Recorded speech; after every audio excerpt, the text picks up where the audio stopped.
क्या एक छोटी-सी भूल इंसान से उसका सम्मान, उसका परिवार और उसका सुख छीन सकती है? क्या केवल एक पवित्र व्रत वर्षों पुराने श्राप को भी समाप्त कर सकता है? आज हम जानेंगे योगिनी एकादशी की वह दिव्य कथा जिसका वर्णन पद्म पुराण में मिलता है। यह केवल एक कहानी नहीं बल्कि सच्चे पश्चाताप, कर्तव्य और भगवान श्री हरिविष्णु की असीम कृपा का जीवंत प्रमाण है। नमस्कार, आपका स्वागत है सनातन कहानियाँ में। आइए श्रद्धा और विश्वास के साथ आज की पावन कथा का आरंभ करते हैं। हिमालय की बर्फ से ढकी ऊंची चोटियों के बीच जहाँ दिव्य प्रकाश सदा विद्यमान रहता था, वहाँ स्थित थी एक अद्भुत नगरी, अलकापुरी। यह कोई साधारण नगर नहीं था। यह धन के अधिपति यक्षों के राजा और भगवान शिव के परम भक्त कुबेर का राज्य था।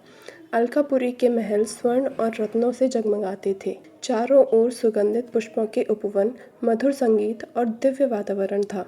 ऐसा लगता था मानो स्वयं स्वर्ग धरती पर उतर आया हो।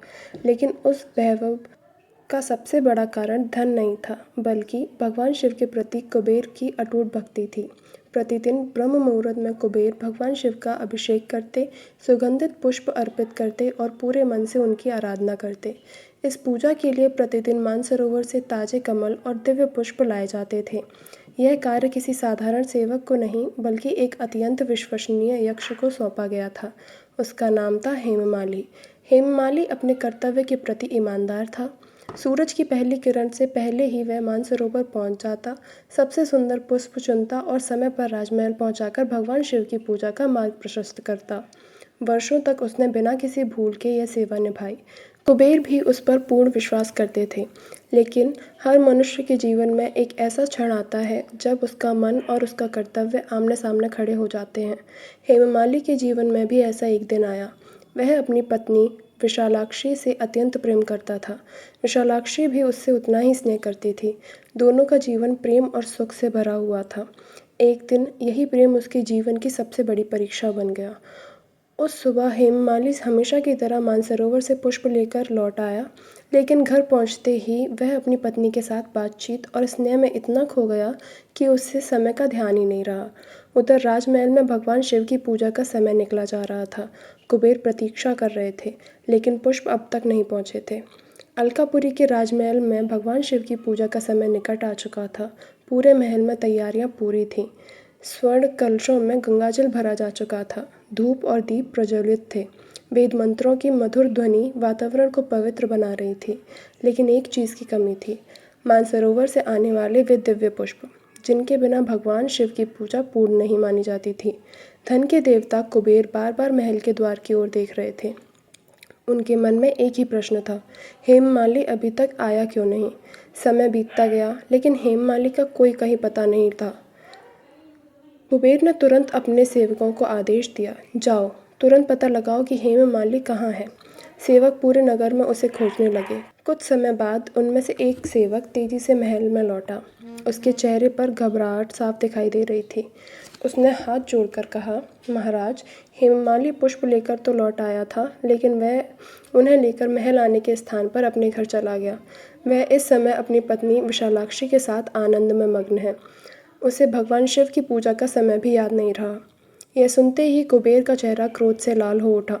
उनकी आंखों में केवल एक सेवक की गलती का क्रोध नहीं था, बल्कि भगवान शिव की सेवा के अपमान का दुख भी था।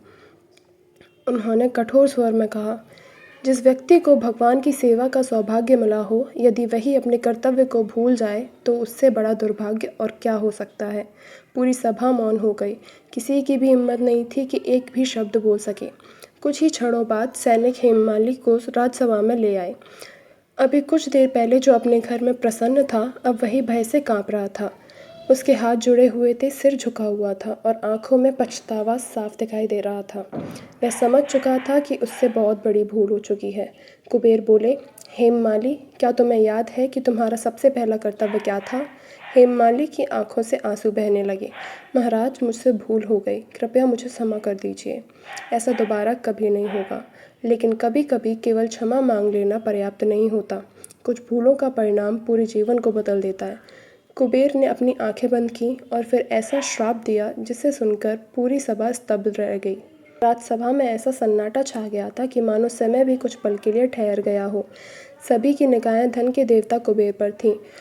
उनके सामने अपराध बोध से भरा हेममाली सिर झुकाए खड़ा था। उसके हृदय में पश्चाताप था, लेकिन अब समय उसके हाथों से निकल चुका था। कुबेर ने गंभीर स्वर में कहा, हे हेममाली, भगवान की सेवा केवल एक कार्य नहीं बल्कि सबसे बड़ा धर्म है। जिसने अपने सुख और मोह को ईश्वर के कर्तव्य से ऊपर रखा, उसने स्वयं अपने भाग्य को अंधकार में धकेल दिया। सभा में उपस्थित प्रत्येक व्यक्ति यह सुनकर मौन हो गया।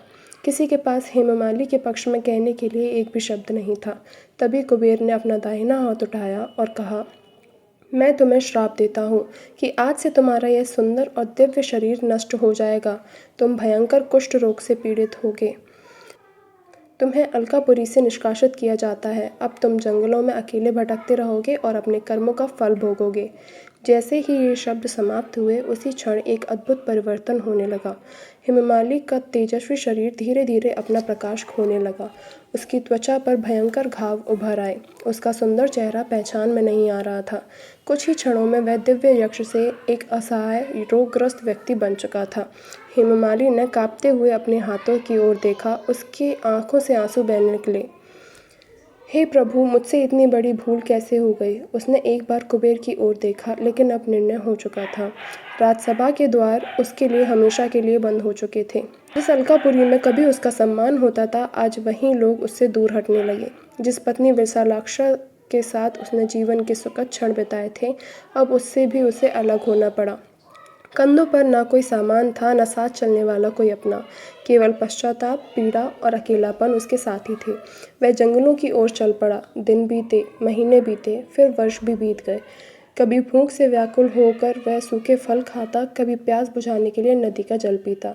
ठंडी रातें, घने जंगल, जंगली पशुओं की आवाज़ें, यही अब उसका नया संसार था। लेकिन इन कठिन वर्षों में एक चीज़ बदल गई थी, हेममाली का हृदय। अब उसे अपनी भूल का हर पल पश्चाताप होता था। वह बार बार भगवान से प्रार्थना करता, हे प्रभु, यदि मेरे लिए क्षमा का कोई मार्ग हो तो मुझे वह मार्ग अवश्य दिखाइए। शायद भगवान उसकी पुकार सुन चुके थे, क्योंकि बहुत जल्द उसकी मुलाकात एक ऐसे महान ऋषि से होने वाली थी जिनकी एक सलाह उसके पूरे जीवन को बदल देगी। वर्षों बीत चुके थे। जंगलों की कठिनाइयों ने हेममाली के शरीर को कमज़ोर कर दिया था, लेकिन उसके भीतर एक परिवर्तन आ चुका था। अब उसके मन में न अहंकार था, न सुख की इच्छा, केवल अपने अपराध का पश्चाताप और भगवान की शरण पाने की लालसा थी। एक दिन भटकते भटकते वह हिमालय की पवित्र वादियों में पहुंचा। चारों ओर ऊंचे देवदार के वृक्ष, निर्मल जलधाराएं और गहरी शांति थी। ऐसा प्रतीत हो रहा था मानो स्वयं प्रकृति तपस्या में लीन हो। उसी वन के मध्य एक दिव्य आश्रम था। वहाँ एक महान तपस्वी बरसों से ध्यान और तप में लीन थे।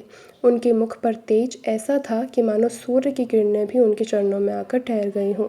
वे थे अजर अमर महर्षि मार्कंडेय। हेममाली ने जैसे ही महर्षि को देखा, उसकी आंखों से आंसू बह निकले। वह दौड़कर उनके चरणों में गिर पड़ा। हे गुरुदेव, मैं पापी हूँ। मैंने अपने कर्तव्य की उपेक्षा की, भगवान शिव की सेवा में लापरवाही की। उसी अपराध के कारण आज मैं यह दंड भोग रहा हूँ। यदि मेरे लिए मुक्ति का कोई मार्ग हो तो कृपया मुझ पर दया कीजिए। महर्षि मार्कंडेय ने अपनी करुणामयी दृष्टि से उसकी ओर देखा। उन्होंने अपनी दिव्य ज्ञान से उसके जीवन की पूरी कथा जान ली। कुछ क्षण मौन रहने के बाद उन्होंने मधुर स्वर में कहा, हे हेममाली, मनुष्य से भूल हो सकती है, लेकिन सच्चा पश्चाताप उसे फिर से ईश्वर के समीप ले आता है। ईश्वर दंड अवश्य देते हैं, परंतु सच्चे हृदय से पश्चाताप करने वाले को क्षमा भी करते हैं। महर्षि आगे बोले, आषाढ़ मास के कृष्ण पक्ष में आने वाली योगिनी एकादशी अत्यंत पवित्र मानी गई है। जो मनुष्य श्रद्धा, संयम और भगवान श्री हरि विष्णु की भक्ति के साथ इस एकादशी का व्रत करता है, उसके बड़े से बड़े पाप भी नष्ट हो जाते हैं। उन्होंने हेममाली को व्रत की विधि समझाई। प्रातःकाल स्नान करके भगवान विष्णु का ध्यान करना, पूरे दिन सत्य, संयम और भक्ति में रहना, ओम नमो भगवते वासुदेवाय मंत्र का जप करना, तुलसी दल अर्पित करना, रात्रि में भगवान के नाम का स्मरण और भजन करना, और द्वादशी के दिन विधि पूर्वक व्रत का पारण करना। हेममाली के चेहरे पर वर्षों बाद आशा की एक किरण दिखाई दी। गुरुदेव, मैं पूरे विश्वास और श्रद्धा के साथ यह व्रत अवश्य करूँगा, चाहे मुझे कितना भी कष्ट क्यों न सहना पड़े। महर्षि मुस्कुराए। उन्हें विश्वास था कि अब हेममाली का जीवन बदलने वाला है। आषाढ़ मास के कृष्ण पक्ष की पावन योगिनी एकादशी आ चुकी थी। वर्षों से कष्ट सह रहे हेममाली ने महर्षि मार्कंडेय के बताए अनुसार प्रातःकाल पवित्र नदी में स्नान किया। उसने स्वच्छ वस्त्र धारण किए और भगवान श्री हरि विष्णु का ध्यान करते हुए हाथ जोड़कर कहा, हे नारायण, मैंने अपने कर्तव्य से विमुख होकर अपराध किया। मैं अपने कर्मों का दंड भोग चुका हूँ। यदि मेरा पश्चाताप सच्चा है तो मुझे अपनी शरण में स्थान दीजिए। उस दिन हेममाली ने पूरे मन, वचन और कर्म से योगिनी एकादशी का व्रत किया। उसने न केवल अन्न का त्याग किया बल्कि अपने मन से अहंकार, क्रोध और मोह को भी दूर करने का प्रयास किया। वह दिन भर भगवान विष्णु के नाम का जप करता रहा। ओम नमो भगवते वासुदेवाय। रात्रि में उसने भजन, ध्यान और प्रभु स्मरण में समय बिताया। उसके हृदय में अब केवल एक ही इच्छा थी, भगवान की कृपा। जब द्वादशी की सुबह हुई और हेममाली ने विधि पूर्वक व्रत का पारण किया, तभी एक अद्भुत परिवर्तन होने लगा। उसके शरीर के घाव धीरे धीरे मिटने लगे, कुष्ठ रोग समाप्त हो गया, उसका तेजस्वी दिव्य रूप वापस लौट आया। वर्षों का दुख, पीड़ा और अकेलापन मानो एक ही क्षण में समाप्त हो गया। हेममाली की आंखों से आंसू बह निकले, लेकिन इस बार यह आंसू पीड़ा के नहीं बल्कि भगवान की कृपा के थे। उसने हाथ जोड़कर आकाश की ओर देखा और कहा, हे श्री हरि, आपकी करुणा असीम है। आपने मेरे अपराध को नहीं, मेरे पश्चाताप को देखा। कुछ समय बाद हेममाली अलकापुरी पहुंचा। जब धन के देवता कुबेर ने उसे उसके दिव्य स्वरूप में देखा तो वे समझ गए कि सच्चे पश्चाताप और भगवान विष्णु की कृपा ने उसे बदल दिया है। कुबेर का क्रोध शांत हो चुका था। उन्होंने हेममाली को गले लगाया और कहा, जिसने अपनी भूल से सीख ली वह वास्तव में महान है। आज से तुम पुनः भगवान शिव की सेवा करोगे। हेममाली ने जीवन भर फिर कभी अपने कर्तव्य में लापरवाही नहीं की। प्रिय श्रोताओं, योगिनी एकादशी की यह कथा केवल हेममाली की नहीं है, यह हम सभी के जीवन का दर्पण है। कई बार हम भी अपने कर्तव्य को टाल देते हैं, कभी आलस्य के कारण, कभी मोह के कारण और कभी अपने अहंकार के कारण। लेकिन ईश्वर हमें दंड देने के लिए नहीं बल्कि सही मार्ग दिखाने के लिए प्रेरित करते हैं। सच्चा पश्चाताप, ईमानदारी और भगवान की शरण, ये तीन बातें किसी भी मनुष्य के जीवन को बदल सकती हैं। यदि आप योगिनी एकादशी का व्रत रख रहे हैं तो प्रातः स्नान करें, भगवान श्री हरि विष्णु का ध्यान करें, तुलसी दल अर्पित करें, ओम नमो भगवते वासुदेवाय मंत्र का जप करें, यथाशक्ति दान करें और पूरे दिन अपने मन को भी पवित्र रखने का प्रयास करें, क्योंकि केवल भूखे रहना ही व्रत नहीं है, मन को भी पवित्र बनाना ही सच्चा व्रत है। यदि आपको यह दिव्य कथा पसंद आई हो तो इसे अपने परिवार और मित्रों के साथ अवश्य साझा करें। ऐसे ही सनातन धर्म की प्रामाणिक और प्रेरणादायक कथाएं सुनने के लिए सनातन कहानियों को सब्सक्राइब करें। भगवान श्री हरि विष्णु आप सभी पर अपनी कृपा बनाए रखें। जय श्री हरि।